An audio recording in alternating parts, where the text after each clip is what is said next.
Welcome into the Talkin Tide podcast on the Ryder on YouTube channel. I'm Chase Goodbread, the sports columnist with the Tuscaloosa News, along with Travis Ryder. Be sure to check out Ryder on YouTube and all the great content there. Like it, subscribe it, get those notifications so you know what Travis is putting up next on Ryder on YouTube. A lot of really good Alabama football related content, of course, including Talkin Tide. We're going to be looking ahead to the Crimson Tide's college football playoff matchup at Oklahoma coming up on Friday evening. We'll talk a little bit tonight about a couple of the other CFP matchups, maybe briefly touch on Alabama basketball. But, of course, first things first, Travis, it's college football playoff preview time here on the podcast. Alabama lifting the lid, as they say, on Friday ahead of 3 Saturday games, prime time in Norman. Yeah, I'd say ESPN getting the marquee matchups Friday night early on Saturday, and then the NFL kind of takes over the rest of the day. But absolutely intriguing matchup. You see out in Vegas, that -1 still up there next to Alabama. Yeah. On those big boards in those sports books, Chase. I don't get it, Big Dan. I'm kind of I'm in the same boat with you on that one. Although I will say this, and I know we'll get more into this. Oklahoma didn't exactly finish strong. It did get that win over Alabama in Tuscaloosa, but I think it was just 17 points against Missouri at home. Just 17 against LSU, and understanding Missouri, LSU, solid to very good type of defenses, but it's not like Oklahoma sprinted through the finish, right, after knocking off Alabama and Tuscaloosa. No, I think it's a fair point, and I think a lot of people are looking at, let me phrase it this way. The way Alabama has trended over the last couple of games has taken some attention off of how Oklahoma has finished, right? The way Alabama really just dropped a stinker in Atlanta against Georgia raised so many eyebrows that I think all the attention right now is really why Alabama is driving with 2 flat tires on offense and whether they can get any air in them before they go to Norman. Well, Oklahoma's offense isn't lighting it up either right now. No, I mean, the game in Tuscaloosa, really, you think about the 23 points, 16 of those came from the offense. Just 1 offensive touchdown, right? 3 field goals from the Groza Award winner, which that's a big part of this game potentially too, when we talk about kicking game, because it obviously was an issue, not only for Alabama in the loss to Oklahoma, but then again in that SEC championship loss to Georgia. Turnover's a big deal for Alabama the last 2 games against OU, right? I mean, if you add up the turnover factor from Bryant-Denny Stadium about a month ago and plus the turnover factor in Norman last year, I mean, that's been Alabama's bugaboo in this game. Is it 6 turnovers, right? 3 and 3, or was it 4 and 3? Yeah. 3 and 3 and -5 in turnover margin in those 2 games. That'll get you beat. Every time, no matter where you're playing. No. And that's sort of the Venables OU recipe. When you look at how Oklahoma has gotten to this point, it's been in large part over the second half of the season, not only taking the football away, but doing it in a way in which it made life very easy or easier for that offense. Because, again, it hasn't exactly been fireworks. For OU, there are certainly some pieces that you have to concern yourself with defensively. If you're Kane Womack, I think quarterback runs with John Mateer is at the top of that list. We heard Kane Womack talk about, I think today, about the perimeter game, the quick game. That's coming, especially with the success Georgia had with it. And I think Alabama at times, though, against Georgia was really good. But there didn't seem to be, kind of much of a middle ground there. So I think that's going to be a big point of emphasis for this Alabama defense as well. And if OU can stay on those short fields, they're going to like their chances. Although, this game, again, if it's 0-0 in turnovers for both these offenses, it could be the first to 21 or so, which kind of is what it was in Tuscaloosa that wins this game. Yeah, I don't expect a high-scoring game on either end. I think 20 points might win this thing. Weather's supposed to be cold. I haven't looked at the forecast yet, but I do understand it'll be pretty nippy. I don't think there's snow in the forecast, at least the last time I checked. But it's defense and special teams is going to play a huge role. We know OU special teams are outstanding. Alabama's defense, I think, may have to carry the day, Travis, although, it's going to be tough without LT Overton. Kalen DeBoer called him doubtful. I think the injury report tonight just came out right before we came on air. Is he out? Is that He's right? out. Yeah, he's Yeah. out. So Officially designated as out. I guess Kelby Collins, though, good to go for this one. yeah, right. After being out. So that's something you didn't have. That at least gives you some more options at those type of spots to go along with Edric Hill and Jordan Still Renaud. no. Go ahead. I'm sorry. I was going to say still no Kevin Riley either. Still No out. Kevin Riley at the running back position. Sounds like Jam Miller's going to be able to go. That's the whole thing for this game. Answers for Alabama, and not just in terms of what can Ryan Grubb and Kane Womack kind of draw up, but personnel. Exactly who are we going to see? I mean, we heard from Ryan Grubb earlier today. That sounded very optimistic. What we heard from him in relation to Cam Dewberry, in relation to Josh Cuevas, who caught 6 for 80 in that first matchup with the Sooners, and Jam Miller. Now, you're still not really going to know until you see pregame warmups first and foremost, and then kind of get into the game. But yeah, it's those type of answers. It's that time of the season where you have to have answers when you're not exactly trending in a great direction. They need Josh Cuevas in a big way on that offense, and I was a little bit surprised, frankly, to see him pop up as questionable on the report, because for 2 days now, whether it's been Kalen DeBoer or Ryan Grubb or the players, Ty Simpson, when he spoke on Monday, they all pretty much gave Cuevas the double thumbs up, is what it sounded like to me. We're excited to have him back. It's great to have him back in the huddle, comments like that. And then he pops up questionable on the injury report. But I take what people said more seriously than that report, Travis. I think we're going to be seeing Josh Cuevas. Now, is he to what extent? Yeah. Right. How many snaps can they give him? How effective can he be in those snaps? Obviously, those are big question marks. But he's going to play. Certainly sounds like. Sounds like he's going to give it a go for sure. This LT Overton situation, this illness, this medical issue, it's a mystery, I guess, in terms of what exactly is going on with him. Obviously, first and foremost, you hope big picture wise everything works out for the best for LT Overton. But that one just sort of came out of the blue Georgia week, and trying to navigate exactly what the deal is there, Chase, is one of those things that it sounds like still trying to figure out. Yeah, it's been very little detail, and no detail really revealed on what it is. Some kind of a medical issue, and you certainly hope for the best for him. But I wouldn't expect to see him back anytime soon. I mean, for DeBoer to describe him as doubtful as he did Monday, to me, that at least suggests that it's not impossible for him to get back on the field at some point. But because DeBoer just as easily could have said he's out, and which he's not afraid to do that. He doesn't mind telling you somebody's out if they're going to be out. Right. But he will be missed in that lineup. There's no question about it. Renaud, Hill, they got to get some pass rush out of these guys up front. I asked Womack about it today, and he basically said they've been shuffling personnel groups trying to get the pass rush right for weeks now. And so I think his point was that even though LT Overton is a big loss, they've tried so many combinations at this point to get heat on the quarterback that maybe the adjustment isn't such a big deal, right?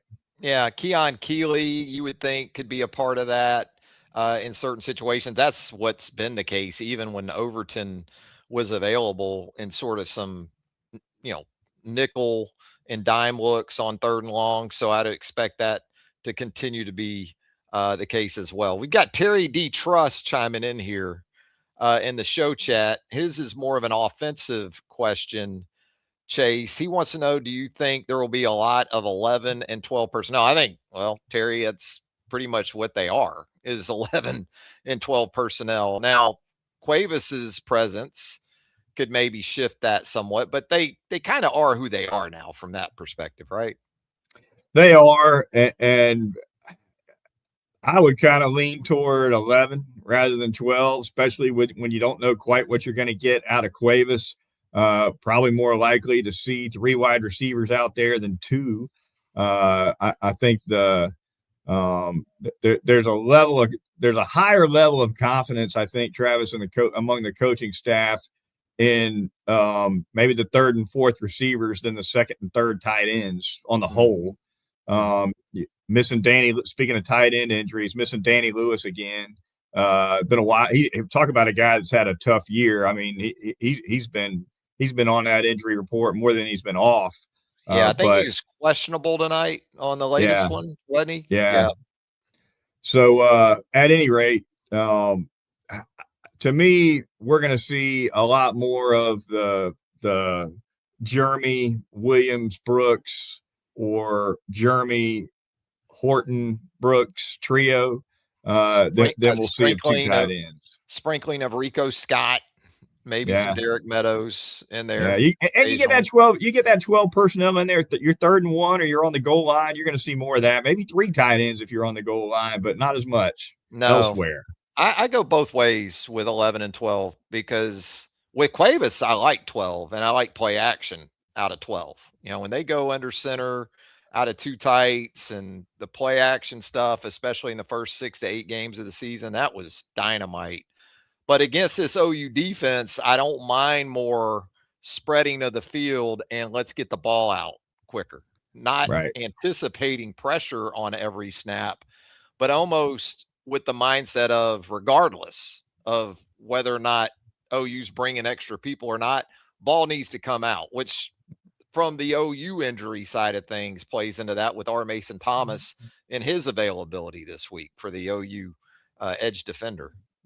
Interesting comments, I thought, too, from Ryan Grubb, speaking of that Oklahoma defense. 2 comments he made that I think are very much tied together. First, out of the gate, he was asked what OU's defense does well, and his answer in short was create confusion.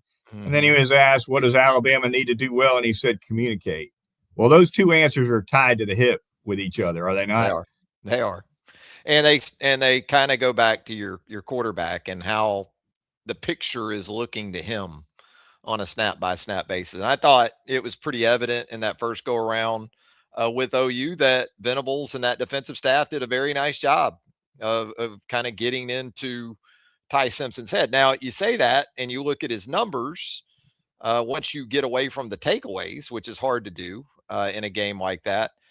Pretty good stuff. But I think that's where Cuevas is a big answer for this offense against that kind of stuff. Okay, you want to get exotic, you want to do some different things. Well, you know, here's our tight end in the middle of the field who can also run after the catch. Deal with that. Maybe that slows you down. Things that can kind of slow down that momentum or that roll once it gets going, because as much as anything, it can snowball on a quarterback pretty quickly. Yeah, especially a quarterback that doesn't have any kind of a running game to help him out. We saw that certainly against Georgia.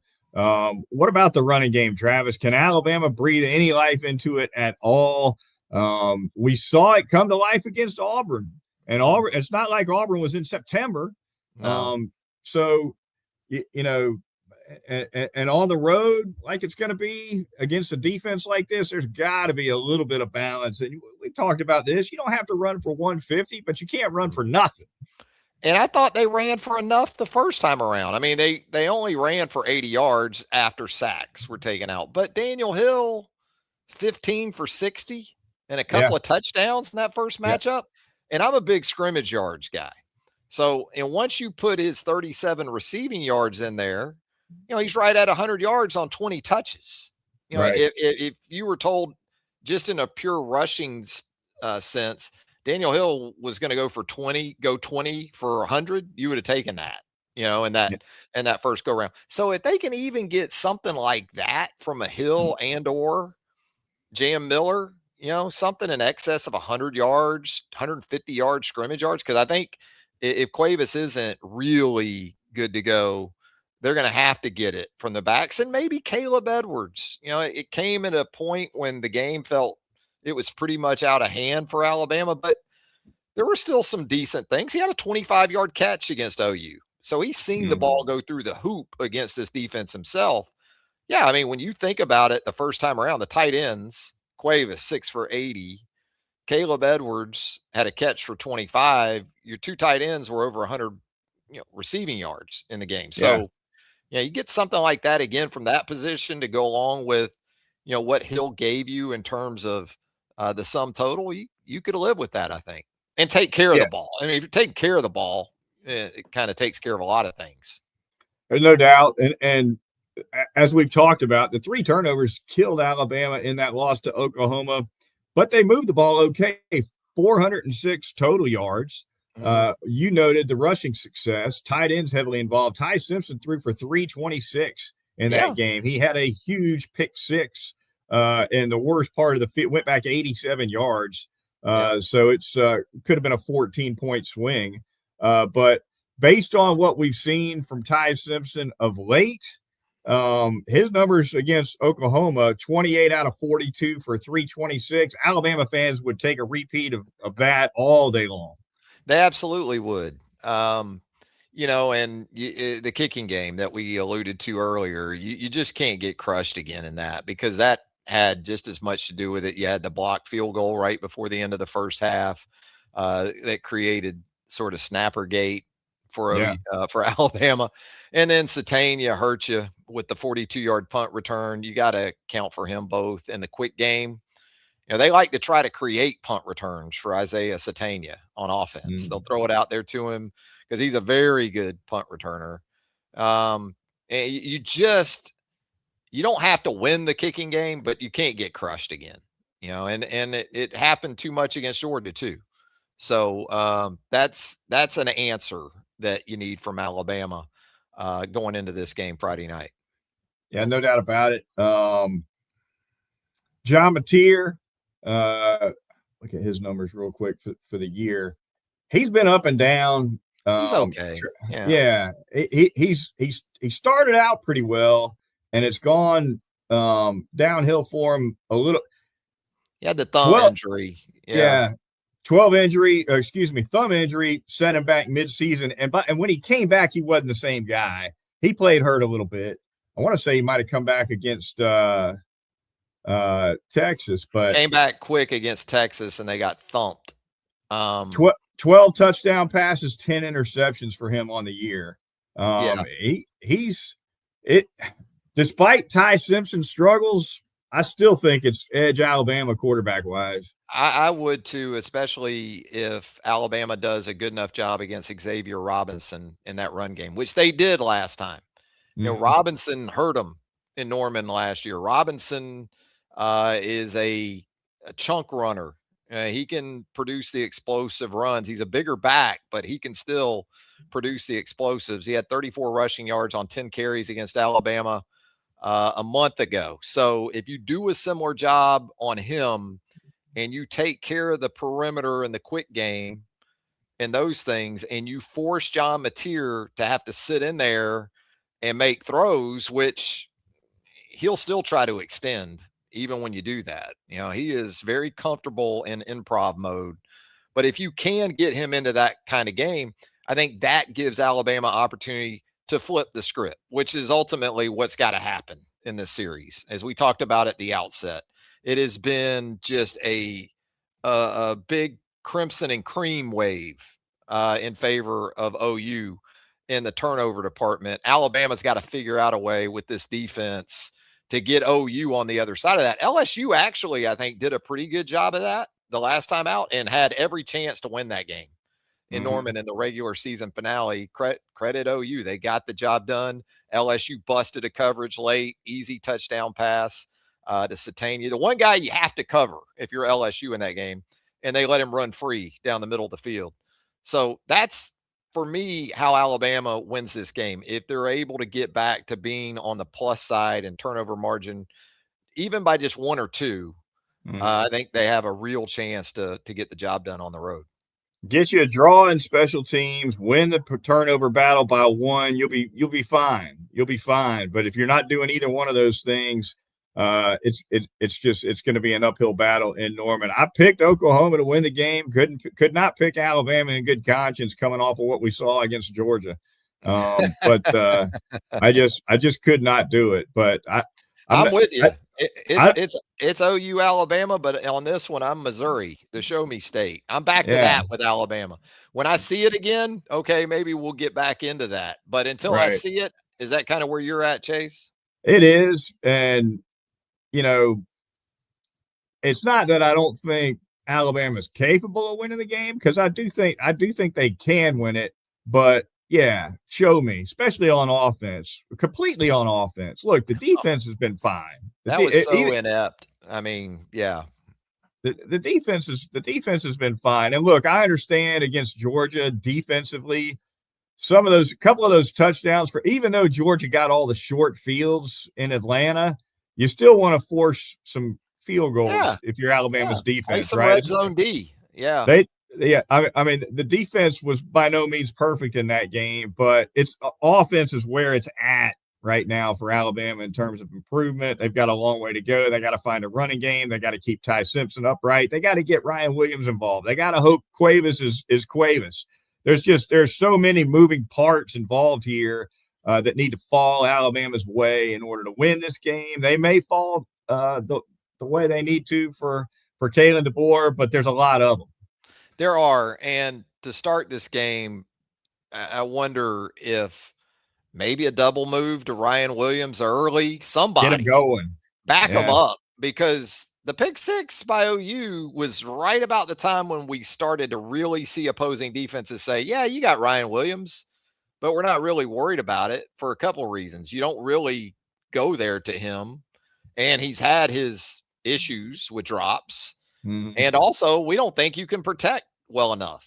Now, go 7-8 man protection early, I think, if you got to Friday night, and take a shot to somebody down the field, because you got to back these guys up, because your run game, they don't really have to come up and play it because your run game, but there is so much documented footage of these crossing routes and this middle of the field attack that they've been very effective with. Alabama has that, even Georgia this last time out said, you know what, if you can beat us on the corners and the deep corners and things like that, take your shots, but you ain't gonna beat us in the middle of the field. And that's another area where you're wondering where the answer is going to be. Talkin Tide podcast on the Ryder on YouTube channel. Moving on. Thanks to our listeners. Thanks to our viewers. Want to ask you to contribute, if you can, to Parker Covers Alabama, 501c3 nonprofit supporting wheelchaired residents of the state of Alabama. You can do it at parkercoversalabama.com. Again, supporting wheelchaired Alabama residents. Thanks for anything that you can contribute here in this fine holiday season. The Talkin Tide podcast on the Ryder on YouTube channel coming out now, Travis, with a little bit more CFP talk. We'll touch on Alabama basketball as well before we get out of here. But thoughts from you, Travis, on this full plate of Saturday action in the CFP. The television won't be turned off for 10, 12 hours. It's going to be a long day of college football.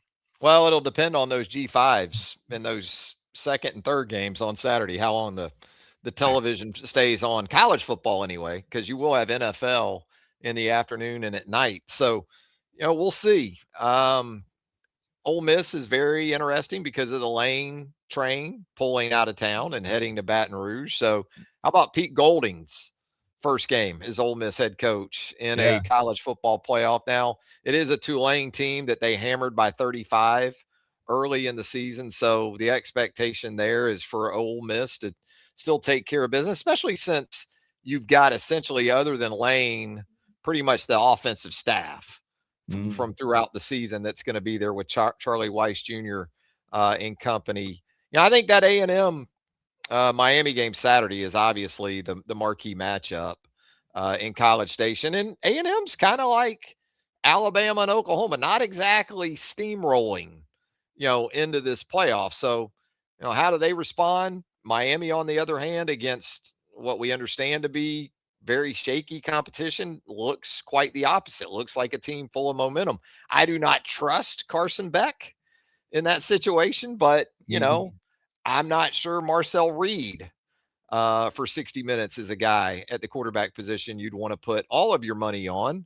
Line of scrimmage game, man. I think if you love line of scrimmage football, Miami and Texas A&M, that's going to be a good one with Elko and Mario. I like all the home teams on Saturday, no doubt about it. And I guess I can't remember if we talked about this the last time we podcast or not, Travis, but how does ABC not also have the Saturday night primetime game? I understand the reason why Oregon and James Madison gets the primetime is because ABC only has one game Saturday, and it's the early game, right? So they're going to take the best game they can. Is it then? Does ESPN have NFL on Saturday night? I don't know. I don't either. Yeah, from a broadcast perspective, that's what would make this is the time of year where the NFL starts playing some Saturday games. Yeah, you get the Saturday and the Saturday night games, I believe. So, ESPN's got the pick of the litter, though. It's TNT that's probably not all that thrilled. I mean, they'll take what they can get, and there'll still be a lot of eyeballs on Ole Miss, Tulane, and Oregon, James Madison, but certainly not to the extent that you're anticipating with OU, Alabama, and Miami and Texas A&M. I'm afraid I might be on an airplane when that A&M Miami game kicks off. I'll be on that phone on the plane trying to pull that thing up. Yep. That is one of the beauties of YouTube TV when YouTube TV does have ESPN ABC.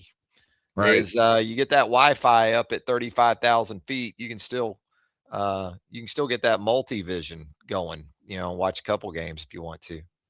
No doubt about it. All right, Alabama basketball, Travis, we'll touch on it really quick. Obviously, a rough one for the Crimson Tide against Arizona, going down by 21 points over in Birmingham in the CM Newton Classic. I went over there and took that one in. Surprise, surprise, rebounding the problem once again with a loss for Alabama. Nate Oates likes to spread that. Arizona beats Alabama 22-3 on the offensive boards. Yeah, it's brutal. And but Nate Oates lays it on the guards as much as the bigs because of the way he spreads the floor with bigs that can shoot. So to him, they all got to get in there and get some of them rebounds. Yeah, it's tough though, man. Arizona is legit.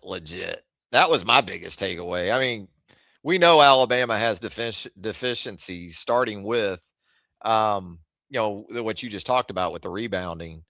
But that Alabama team, if they just didn't knock down 15 plus threes against that Arizona team, it wasn't going to happen in Birmingham. And Nate schedules up. There's no doubt about it. To me, the two best teams I've seen this season are Arizona and Michigan, and it's pretty clear that they're the two. I know Purdue's very old, very good in its own right.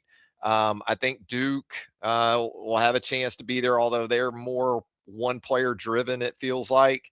But for Alabama, I think it's just going to be a thing that's just going to be an issue. I don't know how you magically fix that. I know, as they get more guys back, not just healthy, but playing more minutes, it should improve. But there's just going to be matchups for Alabama that I don't think work. And Florida is going to be a tough matchup again because of Florida size, I think. Alabama should have a pretty good edge in the guard department when that one comes around. But that's why in the NCAA tournament, seeding is so overvalued. It's more about what you draw, because what you draw is the matchups. And I think Alabama is going to be heavily dependent on that. There's no doubt. A lot of guys out or not quite right with injuries, and it's kind of a mass unit this season. It's like every time you turn around, somebody else has got some kind of ailment.